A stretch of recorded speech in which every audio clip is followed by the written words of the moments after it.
And so when you meet a girl, though, does she like, let's do drugs?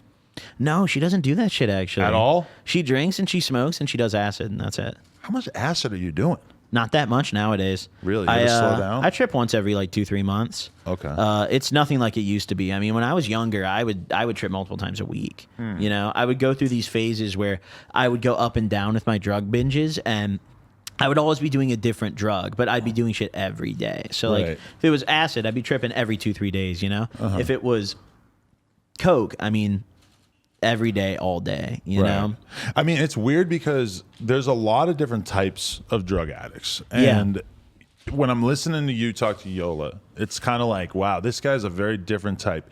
He's the kind of guy who's getting fucked up, but kind of like in an intellectual way where he's like, you know, sort of probing the inside of his brain. He's very thoughtful about it, and then he's making content about it.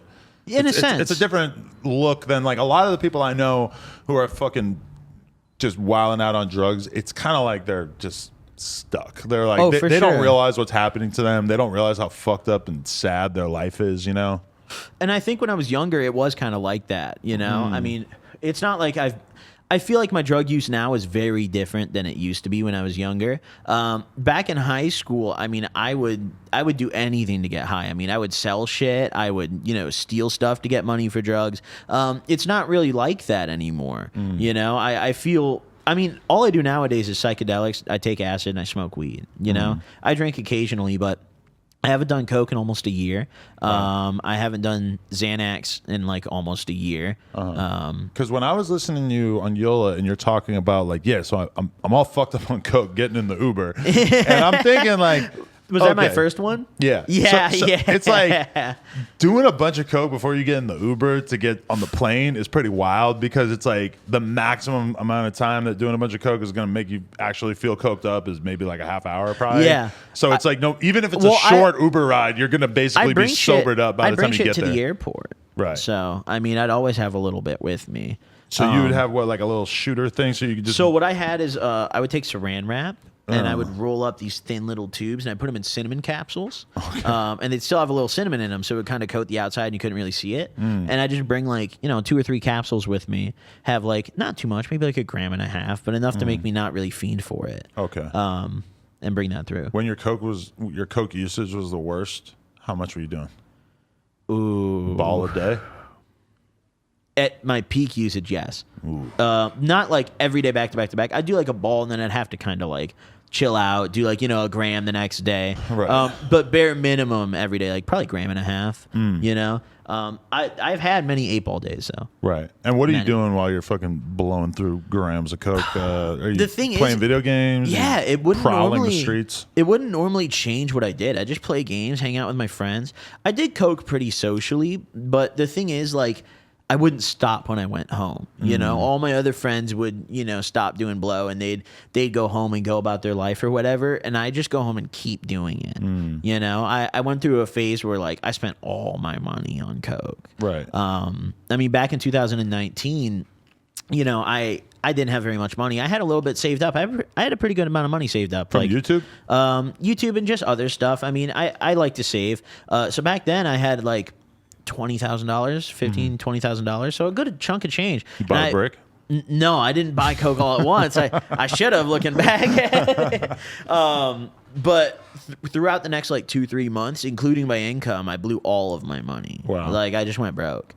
So by the end of my binge that summer in like early September, I had like $20 to my name. Wow. Like nothing. And was that an eye-opening experience? Yeah, was that kind of sure. like rock bottom in a way? For sure. I mean that, and I also I had a time where I stayed up for 3 days just getting geeked, and it was like alone at my house the whole time. Right. And I started like hallucinating and tweaking out, and that was towards the time where I also ran out of money.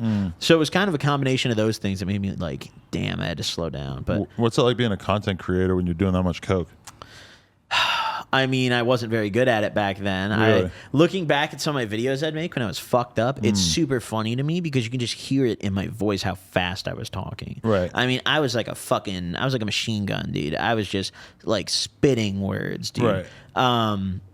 But it also, like, I wouldn't work very hard at it. I would just try to bang out a video as quick as I could to go back to doing whatever I wanted to do. Because like when I'm coming in here to do like 8 hours of interviews, sometimes I'll just be thinking like I could totally eat a half of Adderall or something and just really use that as the fire to like push me through this day. But I haven't done that in like probably 10 years at this point. I feel like when I'm on, like when I would do coke, I would think I was more productive than I really was, you know? So like I would think I was getting all this shit done, and then in reality I made like one half-assed video and then sat there playing video games all day. You know? I think that's kind of like the real thing is like people who are able to channel their drug usage into the arts versus people who allow their drug usage to destroy them. So you go downtown to Skid Row, you're going to see a lot of people who allow their drug usage to absolutely destroy their life. You look at a lot of like, even I think about like movie directors in the 80s and shit who are fucking making all these crazy fucking ridiculous movies, and they're doing insane amounts of coke. There are people who like were in the period of their drug use in which they were able to funnel it into creativity, and they did incredible shit with it. Yeah, plenty of people who are creatives have done drugs and done like some of their best work on them, you know? Yeah. But also there's plenty of creatives who have just ruined their lives with them. Right. You know? It's probably more common.